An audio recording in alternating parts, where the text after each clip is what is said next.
Michael Hatfield RE/MAX team presents Real Estate and More. Bay Area real estate is different than in all of America. And why? What's up with home buyers? What's on sellers' minds? How is the market? And much, much more. Now, here's your host, Michael Hatfield. Welcome back to the Real Estate and More Show. I'm so appreciative that you are here, and thank you for listening. We have a fun time planned speaking with the owner of the RE/MAX Accord 10 offices, Mr. Jerry Stadtler. Incidentally, RE/MAX Accord has just been recognized as the best of the Bay Brokerage. Today, we're going to talk about best agents. Yes, Realtor prefers to advertise themselves as being the best agent. Well, let's listen to learn what really determines a best real estate agent. Welcome to the show, Jerry Stadtler. Hello, Michael. Thanks for asking me back. It's always I enjoy this a lot, and hopefully there's some information that you will consider worthy. Yeah. Before the show, off the air, we were talking about one of the advice points that you give to your agents. What is that? Take a look at the mirror. Yeah. I'm a believer that the phone is our friend. It's one of the things that we use the most, and I encourage agents. But my advice to agents who are getting started with that or even already involved, go down to the local hardware store and buy a mirror. And I'm telling you, I did this. Buy a mirror. Not a huge one, but big enough so you can put it on your desk. And when you're talking on the phone, dialing up customers or clients or friends, I want you to look in that mirror and make sure you're smiling, because the other people that are listening can see and hear that smile. That would be a trait of a best agent, would it not? For communication purposes, it doesn't get better than that. How many muscles in your face do you use when you smile? Well, I am told it's probably about 15. I don't know. No, I think it's less. I think it's only like 8 or 9, and then if you frown, it uses something like 56. I have read that, yeah. Yeah, I don't want to ever see you frowning, my friend. Just keep that smiling going that you are. I'll control that. Now, please, would you tell us a bit about this Best of the Bay Award that the RE/MAX Accord offices has just received again? Again is correct. That's 2 years in a row now. That's an honor, really, because what it says to me as the owner of a company, that the agents that are out there in the field working with clients who do the voting are doing really well. They are communicating, they're getting the job done, the people are satisfied, and that's, it doesn't matter how much money you make or whatever, it's how many clients you have satisfied. That's my whole motto on this business. Yeah. I need a list of a database of clients who are happy with the work that I did for them, and they appreciate it. I appreciate them. I stay in touch. A lot of my clients in the years past have become friends for life, and that's really important to us here at RE/MAX Accord. So when we get an honor like 2 years in a row, then that says what we're doing is working, and I'm really pleased with that. Absolutely pleased. Isn't that wonderful? One of the things that I keep thinking is, in order to get to a best agent, you're building these relationships. So one of the traits of a best agent has to be relationships and how to build them. Yes. Right from ground zero. Absolutely. Would you not say? Absolutely. Yeah. And we're in a people business. Yeah. And it's a difficult business because people are the most complicated things in the world, bar even computers. People, because you never know what they're going to do or say or what they're thinking. You have to develop your interview process so that you can get that information out. You can, so that's the best way to get with a person who you're working for, is to understand totally what their goals are, and then you meet their goals. My goals don't matter. I'm not buying or selling a house. I need to understand my client, and that's I think an incredibly part of being a successful agent is understanding people, asking the right questions. You have 2 ears and one mouth. Shut up and listen. Well, back in the day, we had more of an advantage because the people that were interested in a specific area would come into the office, they would sit down, have a cup of coffee, maybe 2 or 3, thumb through the listings in the local area. We didn't have the internet. And so you had the opportunity to meet with the client and start that relationship right then and there. Nowadays, it's just different. And it's different because now you're spending that time, if you're really doing your job, you're pulling the client in and you're going through the 16-page real estate contract agreement, going over all of that, as well as the disclosures, acknowledgments, and advisories. And that's just another good trait, but it's just changed from day one when you had more time to hold hands and they looked at you like, you knew what you were doing, versus nowadays where you're going fast and furious because they're going to find it on the internet and they're going to come to you and say, I want to see this one, this one, this one, and this one. And then you take it to them, and then your job is actually starting really a little before that, but at that time. Don't you agree? Absolutely right on the mark. I knew you'd remember the golden days, Jerry. Oh, thanks a lot. Yeah, I've been doing this. I think we're working on about 45 years now, 40. Really? Low 40s, yeah. I didn't even know. Stephanie and myself, partners, my wife. And she was my mentor, actually. So, yeah, communication with people is everything. And the information is out there now. Yes, they took that privilege away from us. The internet did. And that's okay. We just had to learn a different way to do it.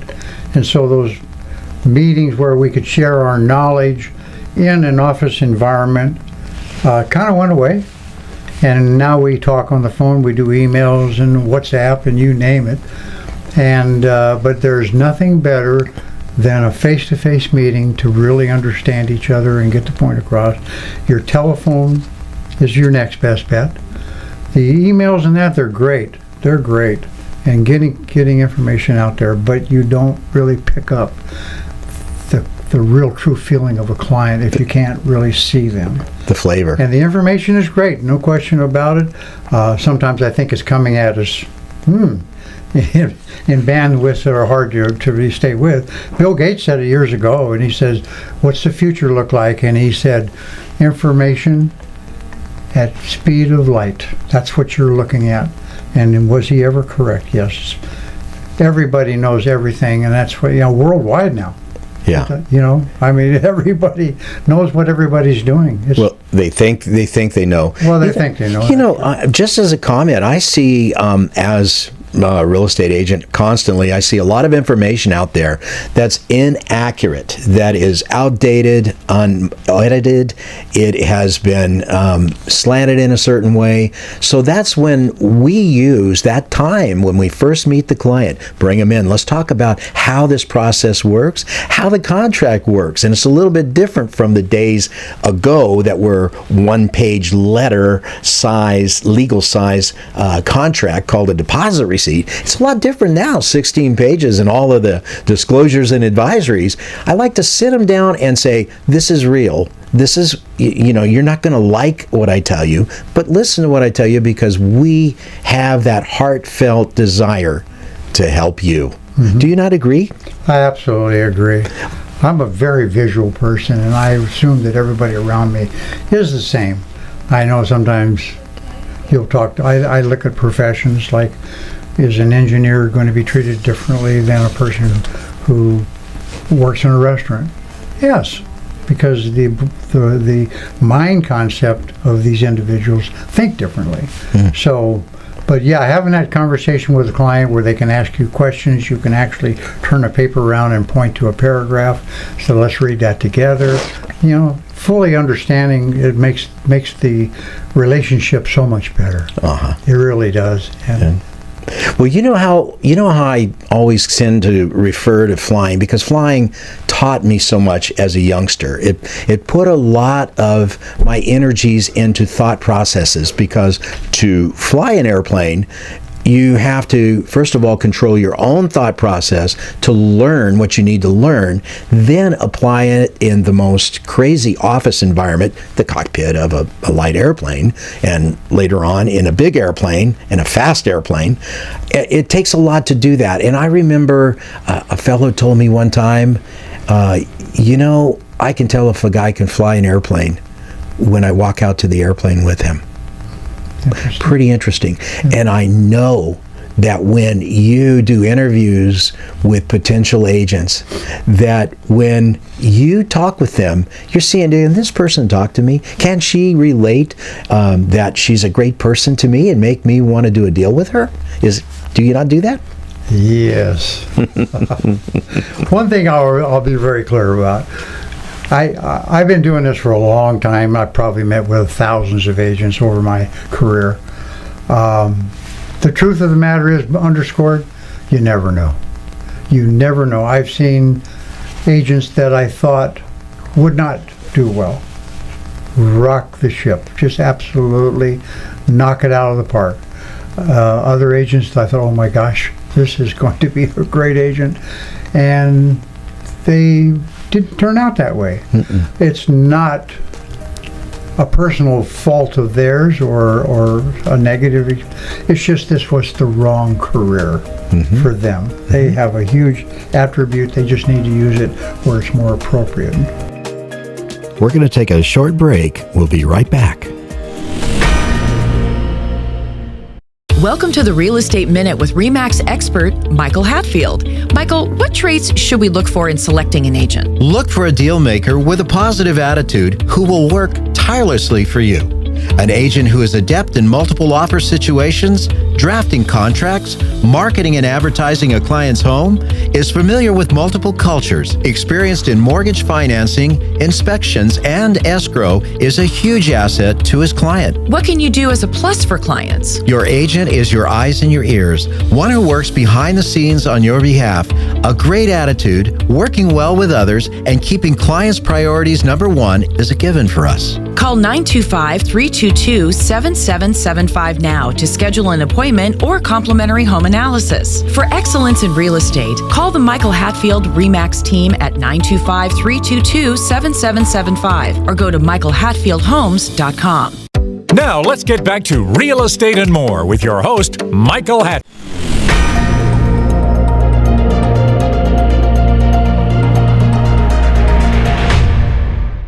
Real estate isn't for everybody. There's certain things you have to look for and be if you want to be a successful realtor. I mean, I'll look at you, Michael. I was just trying to give you a little plug myself.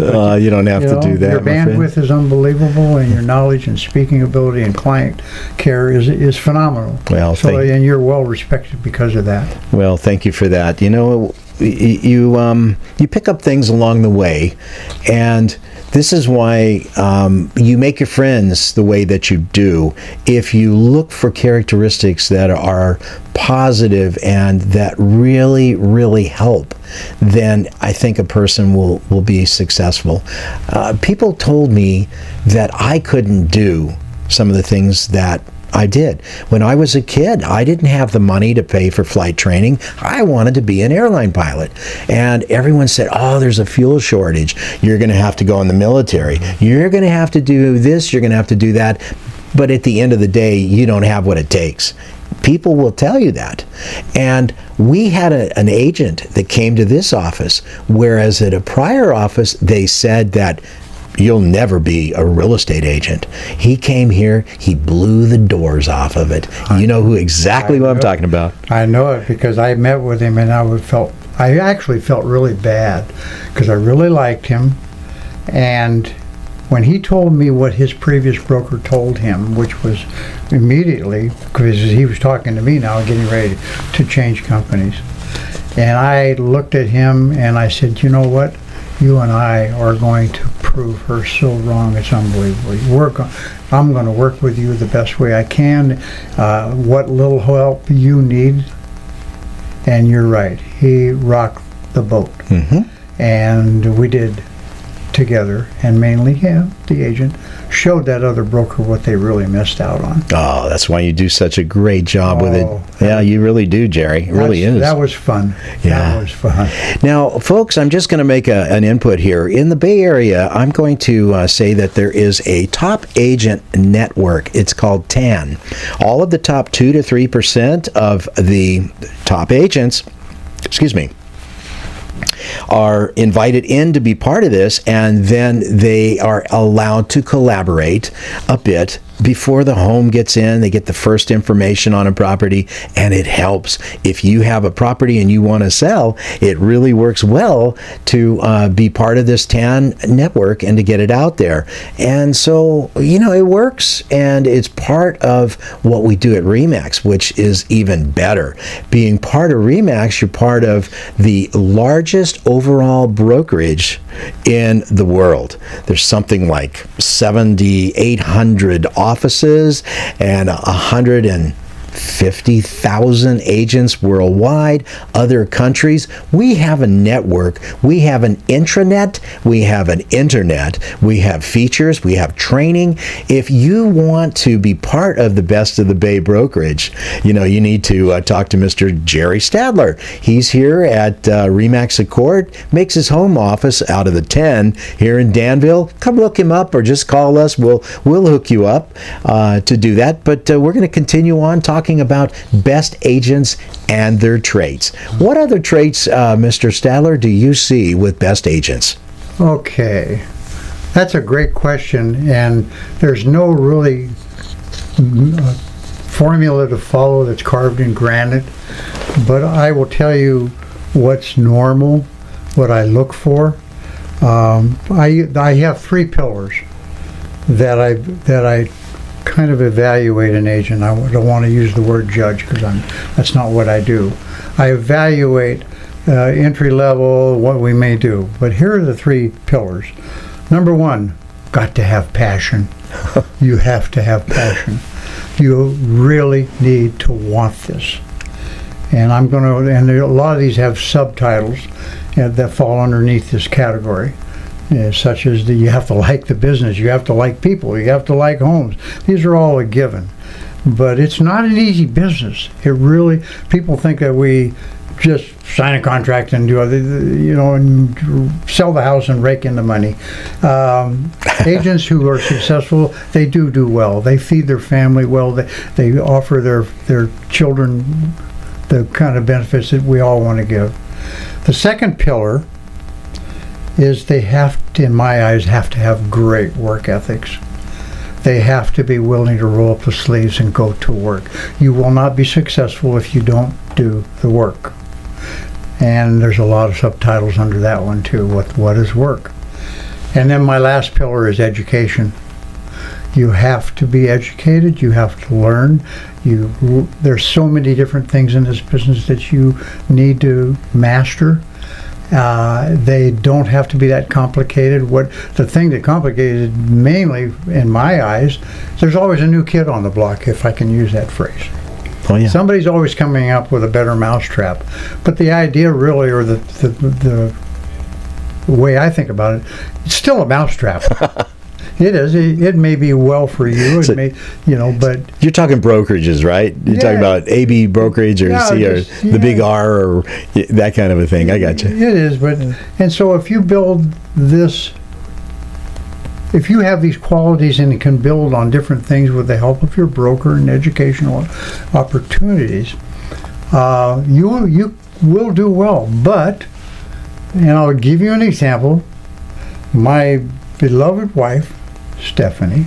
He's really in love with her, guys. She's a great lady, smart, but she's and a lot of people don't know this, she's very shy. She absolutely, if you put 500 people out in front of her and told her to get up and make a speech, she'd rather smack you with her glass.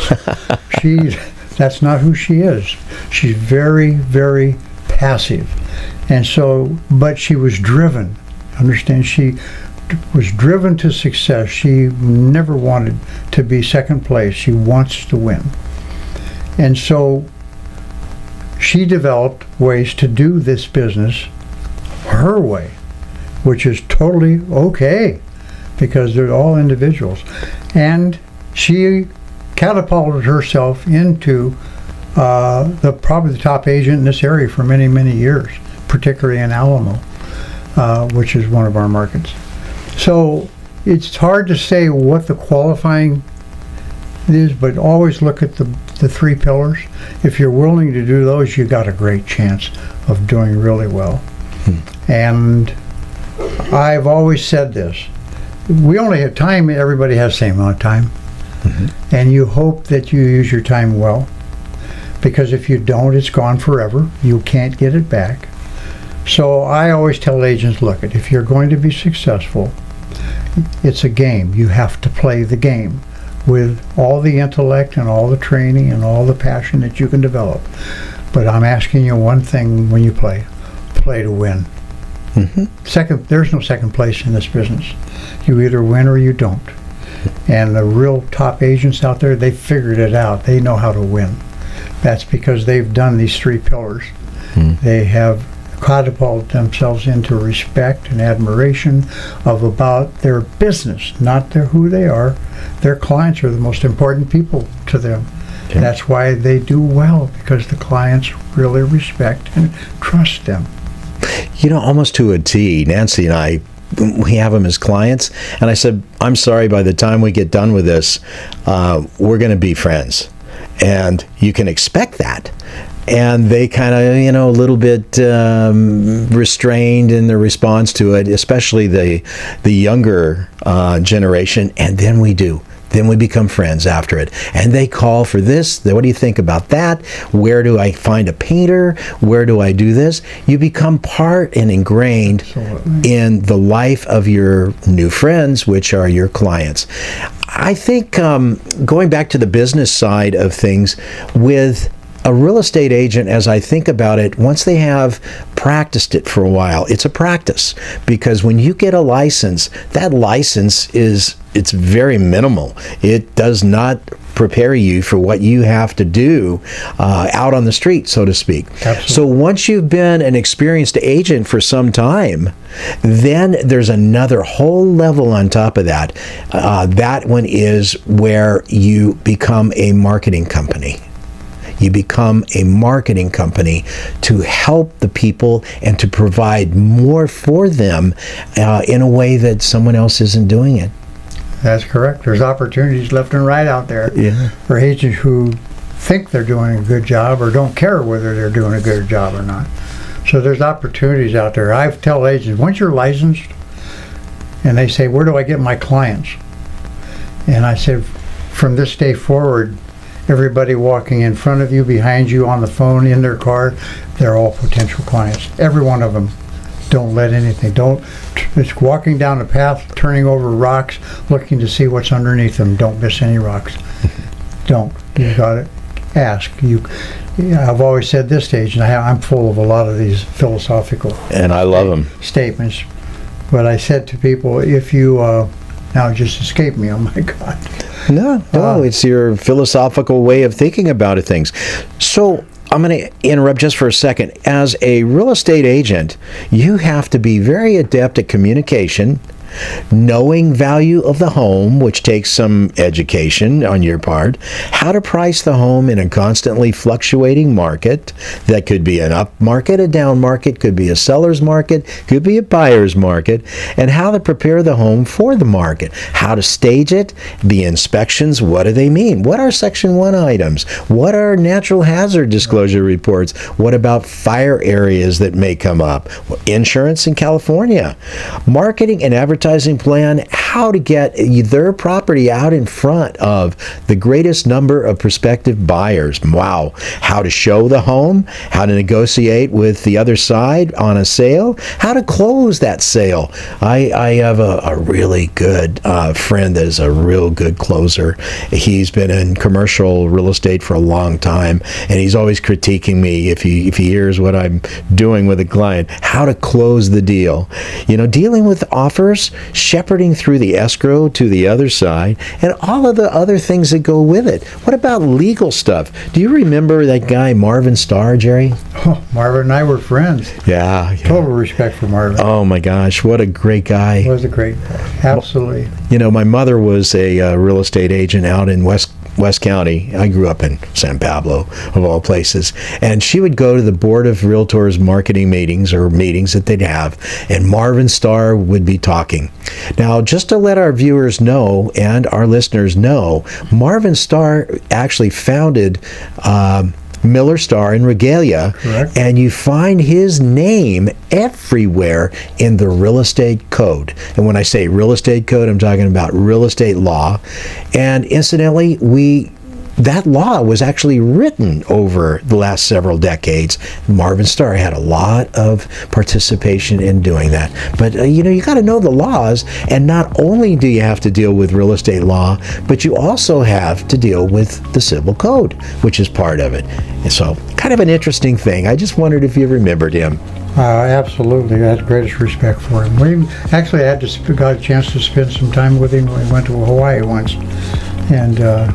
And he actually did a little legal seminar for us there. Interesting man, and of course he passed away several years ago, but he certainly didn't lighten up on the legacy. It's fantastic. Mm-hmm. Would you say that it really doesn't matter what kind of a market a really best agent would be in, a seller's market or a buyer's market? He still has a job to do. Absolutely. That's what makes agents great, and that's what you can convince people that you talk to about the business. It does fluctuate. I've seen everything from soup to nuts in this real estate world. We lovingly call it a buyer's market or a seller's market. The definition or the fine-tuning of that is it's a pendulum. It swings back and forth. Years ago, it actually used to stop in the middle. It was an even market. There was a certain amount of demand, there was a certain amount of inventory, the rates were reasonable, and there was enough for everybody. You had good agents working on it. Well, I mean, we have 1.5 million agents in our national system right now. I submit to you it's probably too many. Mm-hmm. I truly believe that. Not only because there just isn't enough business for that many agents, but the fact is that most of them shouldn't even be in the business. Really, this is a special career that an agent picks up. I mean, it has a lot. It's like an octopus. It has so many arms on it, and you have to have the passion to be really good. But there's no limit to what you can accomplish if you really and your clients, the consumer, recognizes that. When you say, you do all the things that agents do, you only touch the iceberg. There's like 120 things that agents do to make sure that we have a closed escrow or satisfied clients. And again, there's no second place. Everybody will do a good deal with the client and close it. But more important to me is that if I'm doing the deal, that I have just made a friend for life. Absolutely. And then they could actually recommend other people to me. That's what the business is about. So, Mr. Stadtler, so you walk to the office with somebody. Are you able, when you see him kick the tires of the airplane, to tell pretty much if this has got a really good possibility from what you're seeing as being one of the best agents? I have that, but like I said, I'll go back to what I said. You're never ever really sure.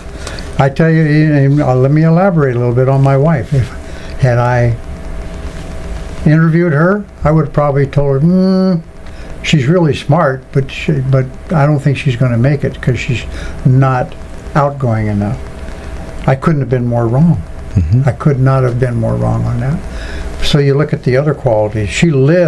My wife lives to get things off of her list. Oh, she's a hard-working lady. She is. She can throw 40 balls in the air and balance and keep them all in the air at the same time. She has a lot of qualities that overcome her passive personality.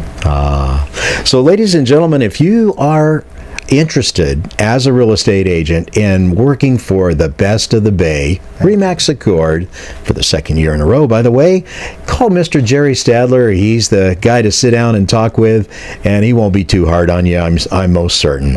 So most agents would really like to do a great job, and most agents have the ability to do that. But there's considerable amount of knowledge to have to know in order to properly represent a buyer or a seller in a transaction. So to be a best agent, you need to know a lot of it and constantly use that passion to strive to be better.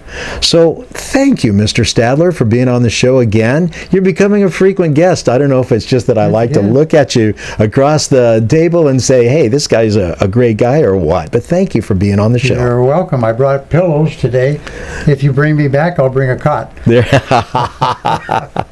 You've been listening to the Real Estate and More Show, and I'm your host, Michael Hatfield. Important topics like Bay Area real estate and interesting people like Mr. Stadtler. Please remember to go to our new YouTube handle, My Real Talk Show. That's My Real Talk Show at youtube.com, and touch that subscribe button. You can also find past aired shows at our handle, My Real Talk Show, on youtube.com. I hope you'll tune in next week. In the meantime, have a blessed week. Have a wonderful week. Thank you.